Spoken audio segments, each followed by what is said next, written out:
to state the obvious, overnight, it was bitterly cold across most of Texas, and most of the state will continue to experience sub-freezing temperatures for a few more nights. Tonight, it's anticipated that the entire state will be in a freezing or below freezing temperature situation. Importantly, though, the power grid continues to perform well at peak demand during this winter storm. Peak power demand was about 69,000 megawatts earlier this morning. We do not expect demand to exceed that amount for the rest of the storm. Very importantly, at the height of the power generation supply, more than 86,000 megawatts of power was available to serve demand on the grid. That's important because that far exceeds the estimated peak demand during last year's winter storm. ERCOT forecasted that peak demand during Winter Storm Uri was about 77,000 megawatts. That's about 9,000 megawatts less than this year's highest available power supply. The actions taken by the legislature, by the PUC, and by ERCOT have resulted in a stronger grid. The power grid's strength of position is a result of Texas having about 15% more power generation capacity than last year. It's a result of the winterization that protected power generation facilities across the state. It's also a result of the increase in power generators online because of improved maintenance schedules. It's also a result of the availability of alternative fuels for generators to use to generate power. It's also a result of having all participants in the power generation chain work collaboratively together to make sure that each component was doing their part to get power to homes and to businesses across the state. As I said yesterday, and I can say again today, the Texas electric grid is more reliable and more resilient than it's ever been. Now, I want to go over what ERCOT expects for the power demand and capacity for both today as well as tomorrow. Graph 1 shows, it's the one over here, Graph 1 shows expected power demand for the next 2 days, the power generation capacity that is expected, and a breakdown of the sources of that power, whether it be wind, solar, or thermal. It shows that there is plenty of power expected for both today as well as tomorrow. At the expected peak demand over the next 2 days, there should be about 17,000 megawatts of extra power capacity. That's enough extra power to supply more than 3 million homes across the state. This other graph shows the current demand for power in Texas at this time. The current demand is the bottom line, and then the top line is the current available capacity of power from the grid. The last I saw, it shows that there's about 15,000 megawatts of extra power over current demand, which again is about enough to fuel and power 3 million homes across the state. Also at this time, despite having abundant supply in the power grid in the state of Texas, there remain about 20,000 customers in Texas without power. And like we explained yesterday, the reason for that loss of power is obviously not because the power grid doesn't have the power that's needed. Instead, it's an issue at the local power provider level. Once again, the most probable cause of the lack of power for those customers is either wind knocking down power lines, or more likely, ice weighing down lines, or ice causing problems with trees that either trees or tree limbs would fall on power lines. I even saw one story yesterday where a vehicle ran into a power pole, knocking the power pole down, and knocking that power pole down resulted in a loss of power to an entire region. And what needed to be done was for the utility officials to be able to come out, remove the vehicle that ran into the power pole, erect a new power pole, and get power reinstalled. And so that just takes a while when incidents like this occur during the course of a storm like this. The good news is when we were here with you at this time yesterday, there were about 70,000 Texans without power. And now that number has been reduced to about 20,000 Texans. And that's a result of all these local officials and especially the utility companies working around the clock. I want to express my gratitude for the linemen who have been out in sub-freezing temperatures and ice 24/7, working all night long, all day long, in very inclement weather to make sure they get power restored. Anyone who loses power should call their local power provider. If you need help identifying your local power provider or getting their contact information, go to puc.texas.gov/storm. That's puc.texas.gov/storm. The agencies represented at the table will be telling you about new developments and what they are working on. I do want to emphasize that we still have more than 24 state agencies that are working 24/7 to help Texans be able to deal with and respond to this storm. That includes the Texas Military Department. They have over 125 personnel and 50 vehicles rostered and will continue to add more as needed. In addition to their operations around the state that I told you about yesterday, also yesterday, the military department assisted 10 stranded motorists and evacuated 5 personnel and assisted 2 emergency vehicles. They are also adding 5 wreckers to the Kerrville area to assist in the recovery in that area that you will hear more about from 2 other agencies shortly. On the Texas A&M Forest Service, they have been incredibly busy trying to clear ice off of roads to make roads more passable. As a few examples, they bladed about 60 miles of Interstate 20 near Abilene and assisted more than 200 motor vehicles and helped clear a 7-mile standstill that freed up 1,000 stopped motor vehicles yesterday. They added vehicles and personnel so that motor graders in that Abilene region can stay operational for 24 hours throughout this winter event. Also, the motor graders assigned to Brownwood are continuously blading a 48-mile stretch of Interstate 20 in both Eastland and Callahan counties. And yesterday, they helped remove 8 semi-trucks that were in a pileup, as well as in doing so, preventing other vehicles from becoming a part of that pileup. And yesterday, the motor grader assigned to the San Angelo region bladed about 75 miles in that area, as well as the motor graders assigned to the Amarillo region bladed parts of Interstate 27 as well as service roads to that highway. That's all for the updated reports from these agencies. Next to the chairman of the Public Utilities Commission. Thank you, Governor. As you know, the grid was ready for this event. It is performing as expected, and it's more reliable than it has ever been. The historic reforms that we have implemented at the direction of the legislature and the governor mean that we have more power available than before, more backup for generators than before, and more reliability than ever before, especially in severe winter weather events like this. Our operational changes mean that we are operating with a conservative management approach on the grid. We have more power reserves, resulting in a bigger margin of safety, and we're using an abundance of caution by turning on more generators sooner rather than later. Our weatherization requirements mean that our generators meet and exceed federal winterization standards, and we're seeing the benefits of that during this winter storm. We've worked closely with the Railroad Commission to designate critical natural gas infrastructure to ensure gas continues to flow to our generators, and made many other resources available as part of our market reforms. Our generators and poles and wires companies have pre-positioned crews around the state to reduce the number of outages rapidly, as the governor stated.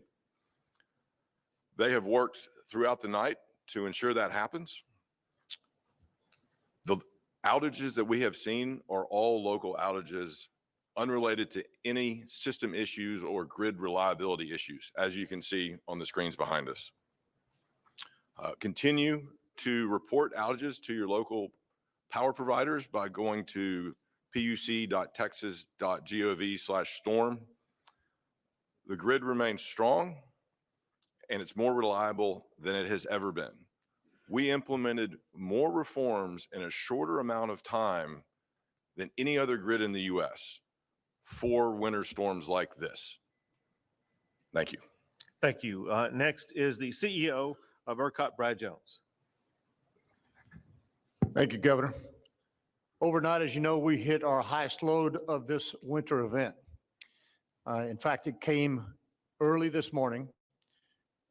During that time, our generation and transmission partners in the grid have operated admirably. We have no confirmed outages of any equipment related to weather. So we believe that the weatherization event and our preparations have been extraordinary and been very successful to date. We continue to see high loads coming this evening and tomorrow morning. So we will remain at our highest level of alert to our system called a watch. That watch has been in effect since Wednesday. We will continue that throughout several more days. Thank you. Thank you very much. Next is Commissioner Craddock with the Texas Railroad Commission. Thank you, Governor. Good morning. The residential distribution companies and gas utilities still do not have any significant service interruptions to the residential customers and have additional support crews available. So your heat should be on, your gas should be on into your home. If you have an outage, though, contact your local supplier. In this morning's operator briefing with approximately 110 operators, operations are continuing in the oil and gas world as usual, and they are responding to the current weather conditions and demands. The takeaway from our operator meeting this morning was that we are operating as expected with natural gas coming into the system. Fluctuations in production have been brief and expected. Operators recovered during the day yesterday and continue to work to resolve any issues through the night and going forward. Pipelines report that line pack of natural gas remains stable. As planned, underground storage draw continues to offset any production variances and increase demand. The system is working as it should. I want to thank the energy workers across the state who are working around the clock in freezing temperatures and below to keep the gas flowing in Texas. And thank you to our Railroad Commission team and the inspectors who are out on the ground as well. But gas is still flowing and the system is working. Thank you. And next we have the Executive Director for TCEQ, Toby Baker. Thank you, Governor. I'm happy to report that the impact on water systems across the state has been minimal. And but because of that, I do want to repeat what I said yesterday. We're going to have ongoing cold weather. So I expect that we will have more frozen pipes and you could be impacted. So please follow your local utility. If you see a line break in the street, please report it. Make sure you note the location of that so your utility can get out and fix that. If you have a break in your wall or in your yard, please turn the water off at the street. And if you don't know how to do that, go to our website, www.tceq.texas.gov, and we have a video that will show you how to do that. Thank you, Governor. Thank you very much. Next, we have the Executive Director for the Texas Department of Transportation, Mark Williams. Thank you, Governor. Roads throughout the state continue to be icy, and we're working to fully address problem spots. We're continuing to deal with, in particular, some heavy areas of icing and really stubborn ice that is due to low temperatures and the ice accumulation that we have had over the past 24 to 48 hours. Our TxDOT crews have been working shifts continuously and assisted, as was noted, by our partner agencies around the state. We greatly do appreciate the assistance that we receive from our other team members. We've had of our own personnel, about 4,000 TxDOT personnel engaged in about 3,500 pieces of equipment that have been utilized through the course of this event. As I mentioned, icy conditions are still prevalent. Some of the areas that are particular of note are bridges and elevated sections, as well as areas where you may have some steeper grades and there may be some challenges holding traction in those locations. One particular area of note has been I-10 over in Kerr County, where last night we had in the westbound direction a couple of trucks that got engaged into a crash. One of them jackknifed. It took some time to get the equipment out there to clear that crash location. As is typically unfortunate the case with these types of incidences, some additional crashes appear to have occurred in locations, and we've been working throughout the night to not only address moving those vehicles and trucks out of the way, but to also get the trucks that had backed up after those incidents to clear and to move out of the roadway.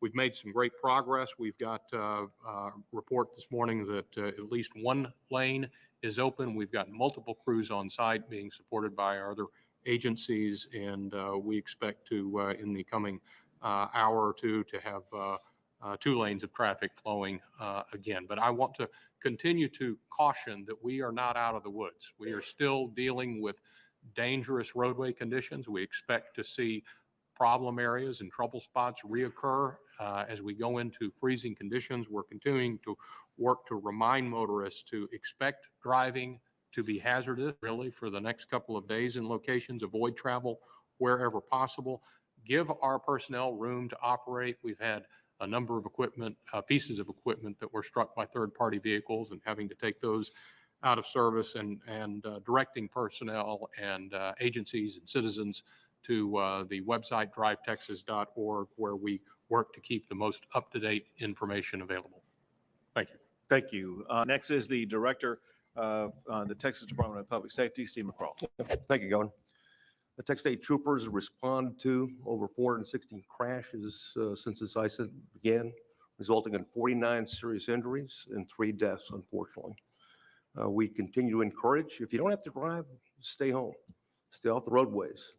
If you must drive, please slow down. And if you approach a stranded motorist or TxDOT vehicle on the side of the road, or a first responder, whether it's a DPS trooper or a local law enforcement official or first EMT operator, please slow down and move over. So slow even further down you normally would and move over. We would request that. I know we've had a number of TxDOT trucks. We haven't ended up working investigations based upon someone running into a TxDOT truck. It's not like you can miss one. Yet people are going too fast for the conditions and run into them and go slide sideways. So that's a concern. We've got one trooper hit as well. I know there's some other first responders around the state have been hit during this, from the rear end during this event. So please slow down, move over, and if you don't need to drive, please don't. Thank you, Governor.